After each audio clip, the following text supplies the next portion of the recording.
ഒരു കന്യകയുടെ സുവിശേഷം നോവൽ. രചന റോബിൻ കെ മാത്യു. ശബ്ദം നൽകിയത് Rajesh K Puthumana. Production copyright doctor Robin K Mathew, 2022. ഒരു കന്യകയുടെ സുവിശേഷം നോവൽ. രചന റോബിൻ കെ മാത്യു. ശബ്ദം നൽകുന്നത് Rajesh K Puthumana. Production copyright doctor Robin K Mathew, 2022. ഒരു കന്യകയുടെ സുവിശേഷം. Robin K Mathew. അധ്യായം 1. ഒരു ഗസറ്റഡ് കാട്ടാളൻ. തന്റെ ചുമലിൽ വിചിത്രമായ എന്തോ ഒന്ന് കൊള്ളുന്നത് പോലെ അഗരയ്ക്ക് തോന്നി. താൻ ഇതുവരെ കാണുകയോ സ്പർശിക്കുകയോ ചെയ്യാത്ത ഒരു മനുഷ്യാവയവമാണ് അതെന്ന് അവൾക്ക് പെട്ടെന്ന് തന്നെ മനസ്സിലായി. അറപ്പും വെറുപ്പും ഉളവാക്കുന്ന ആ സ്പർശനത്തിൽ നിന്ന് ഒഴിഞ്ഞു മാറുവാൻ വേണ്ടി അവൾ സീറ്റിൽ ഒന്നുകൂടി ഒതുങ്ങിയിരുന്നു. തല ഉയർത്തി നോക്കുമ്പോൾ തന്റെ ശരീരത്തിൽ ചാരി നിൽക്കുന്ന ടിക്കറ്റ് എക്സാമിനർ ഒന്നും സംഭവിക്കാത്ത മട്ടിൽ എങ്ങോട്ടോ നോക്കി നിൽക്കുകയാണ്. അയാളുടെ മുഷിഞ്ഞ പാന്റിന് വല്ലാത്ത ദുർഗന്ധം. എത്ര ഒതുങ്ങിയിരുന്നിട്ടും ഒഴിഞ്ഞു മാറിയിട്ടും അയാൾ കൂടുതൽ അടുത്തു വരികയാണ്. ട്രെയിനിന്റെ ആ ഒഴിഞ്ഞ ഭാഗത്ത് താൻ അകപ്പെട്ടു പോയതുപോലെ അവൾക്ക് തോന്നി. മറുത്തൊന്നും പറയാൻ വയ്യാത്ത അവസ്ഥ. ദയവായി തന്നെ ഉപദ്രവിക്കരുതേ എന്ന് അവൾ കണ്ണുകൊണ്ട് യാചിച്ചു. അയാൾ കൂസുന്നില്ല. തനിക്ക് വേണമെങ്കിൽ നിസ്സാരമായി അയാളെ തള്ളി താഴെ വീഴ്ത്താനാവും. അങ്ങനെ ചെയ്താൽ കാര്യങ്ങൾ കൈവിട്ടു പോകും.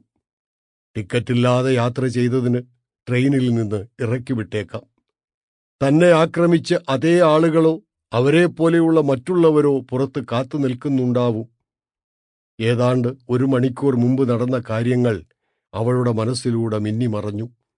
ആ ആക്രമണത്തിൽ നിന്ന് കഷ്ടിച്ച് മാത്രമാണ് താൻ രക്ഷപ്പെട്ടത്. അതോർത്തപ്പോൾ അവളുടെ ഹൃദയമിടിപ്പ് വർദ്ധിച്ചു. മുഖം വിയർക്കാൻ തുടങ്ങി. ആരായിരുന്നു അവർ? എന്തായിരുന്നു അവരുടെ ഉദ്ദേശം? മനുഷ്യക്കടത്തുകാർ, ശരീരഭാഗങ്ങൾ വിൽക്കുന്നവർ, ഭിക്ഷാടന മാഫിയ, അങ്ങനെ ആരെങ്കിലുമൊക്കെ ആവാം.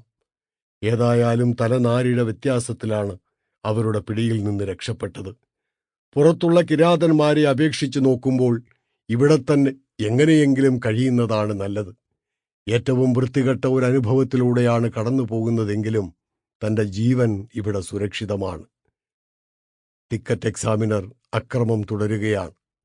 അവൾ കൈകൾ കൂപ്പിക്കൊണ്ട് ആ മധ്യവയസ്കനെ നോക്കി. ഉപദ്രവിക്കരുതേ എന്നപേക്ഷിച്ചു. അയാൾക്ക് ഒരു കൂസലുമില്ല. കഷ്ടം. അയാൾക്കൊരു മകളുണ്ടെങ്കിൽ തന്റെ പ്രായമല്ലേ വരൂ. അയാൾ ധരിച്ചിരിക്കുന്ന പരിഷ്കൃത വേഷത്തിനുള്ളിൽ ഒരു കാട്ടാളനാണല്ലോ എന്നവൾ ഓർത്തു. ടിക്കറ്റ് നഷ്ടപ്പെട്ടു പോയി. എന്റെ ബാഗ് ഒരാൾ തട്ടിപ്പറിച്ച്. ഏതാണ്ട് 1/2 മണിക്കൂർ മുമ്പ് അയാൾ അഗരയോട് ടിക്കറ്റ് ചോദിച്ചപ്പോൾ അവൾ ദയനീയമായി പറഞ്ഞു.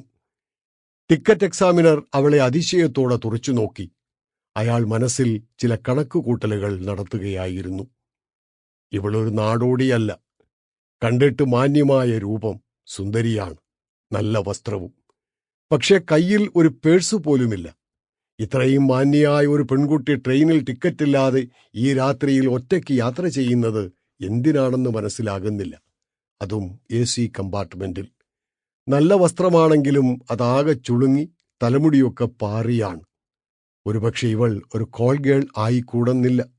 അങ്ങനെയെങ്കിൽ അവളെക്കൊണ്ട് മുതലാക്കുവാൻ എനിക്കറിയാം. ടിക്കറ്റൊക്കെ ആർക്കു വേണം? ഇപ്പോൾ ഇരിക്കുന്ന സീറ്റിൽ നിന്നും മാറി ട്രെയിനിന്റെ ആളൊഴിഞ്ഞ ഒരു മൂലയിൽ പോയിരുന്നു കൊള്ളാൻ അയാൾ അവളോട് പറഞ്ഞു. അതിനുശേഷം അയാൾ ടിക്കറ്റ് പരിശോധന തുടർന്നു.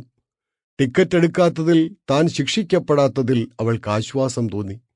അയാൾ കരുണയുള്ളവനാണെന്ന് കരുതി. ഇനി നേരം വെളുക്കുന്നതുവരെ താൻ സുരക്ഷിതയാണ്. അവൾ ആശ്വാസത്തോടെ സീറ്റിൽ സ്വസ്ഥമായിരുന്നു. ഏതാണ്ട് 1/2 മണിക്കൂർ കഴിഞ്ഞപ്പോൾ അയാൾ തിരിച്ചു വന്നു. കുറ്റവാളിയായ ഒരാളെ രക്ഷിച്ചതിന് പ്രതിഫലം പിടിച്ചു വാങ്ങുന്ന ഒരാളുടെ മനോഭാവം അയാളുടെ പ്രവൃത്തിയിൽ ഉണ്ടായിരുന്നു. ട്രെയിനിന്റെ ഒഴിഞ്ഞ മൂലയിലുള്ള അയാളുടെ അക്രമം ആരും കാണുന്നുണ്ടായിരുന്നില്ല. അയാളുടെ കരങ്ങൾ അവളുടെ സ്തനങ്ങൾ തേടിച്ചെന്നു. പെട്ടെന്ന് തന്നെ അവൾ അയാളുടെ കൈ തട്ടിമാറ്റി തന്റെ കരങ്ങൾ കൊണ്ട് മാറുമറച്ചു. അയാൾ തല താഴ്ത്തി Sample complete. Ready to continue?